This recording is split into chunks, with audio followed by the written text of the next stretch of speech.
사도행전 5장에서는 이런 사건이 나옵니다.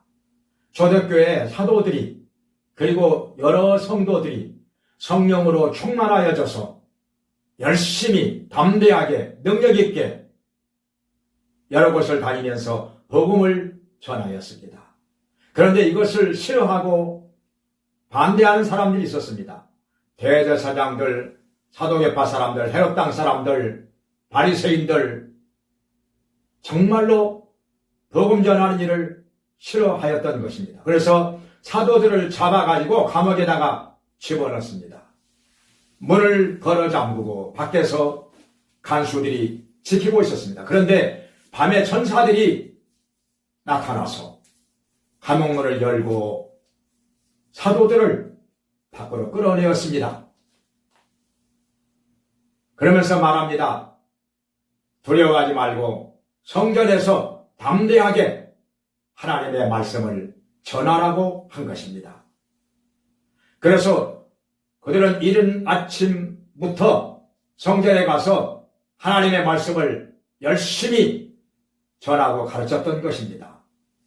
그런데 대제사장들은 찾았습니다. 사도들을 처형하기 위해서 잡아오라고 했습니다. 그런데 가보니까 감옥 안에 아무도 없습니다. 문은 밖으로 잠가져 있었는데 간수들도 지키고 있었는데 안에 있던 사도들이 흔적도 없이 사라져 버린 것입니다. 그들은 알지 못하였습니다. 천사가 그렇게 한 것을 그들은 전혀 모르는 것이었습니다. 그런데 성전에서 하나님의 말씀을 전하고 있다는 보고를 듣고서 그들을 데려오라 했습니다. 그래서 사내들인 공회에서 사도들을 불러다 놓고 회의를 했습니다. 내가 예수의 이름으로 복음을 전하지 말라고 하지 않았느냐? 왜 명령을 어기고 말씀을 전하느냐? 그런데 바로 그때 가말리엘이라고 하는 사람, 이스라엘에서 가장 유명한 율법 선생인 가말리엘, 온 백성이 다 존경하는 가말리엘, 그의 할아버지는 그 유명한 율법 선생 힐렐입니다. 이 가말리엘은 공회의원의 한 사람인데 그가 말을 하는 것입니다. 이 사람들에게 어떻게 할 것인지 조심해야 한다. 전에 드다가 일어나서 많은 사람들이 따르더니 그가 죽고 나니까 다 흩어졌다. 갈릴리 유다가 나타나서 백성들을 유혹하였는데 그가 망하고 나니까 다 흩어졌다.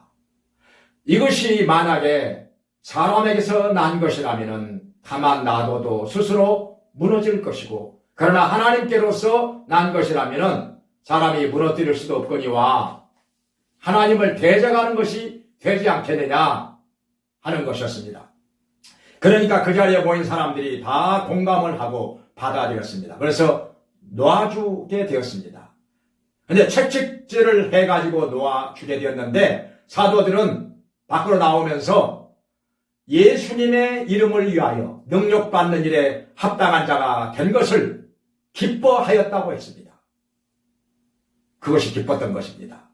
그러면서 성전에 있을 때나 집에 있을 때나 예수는 그리스도라고 하는 것을 가르치고 전도하기를 쉬지 아니하더라, 이렇게 말씀하고 있습니다.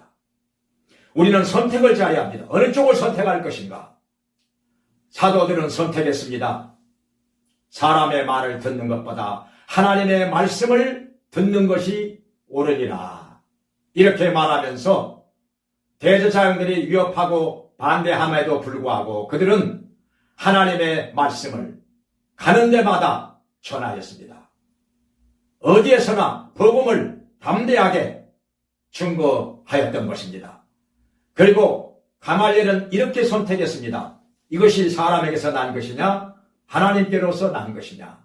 나중에 보니까 하나님께로서 난 것이 틀림이 없었습니다. 기독교가 점점 불어나고 기적이 나타나고 전혀 무너지지 않는 것이었습니다. 나중에 기록에 보면은 가말리엘은 예수님을 믿고 기독교인이 되었다고 하는 것입니다. 이 가말리엘은 바로 그 유명한 사도 바울의 스승입니다. 그는 예수님을 믿었습니다. 하나님의 백성이 된 것입니다.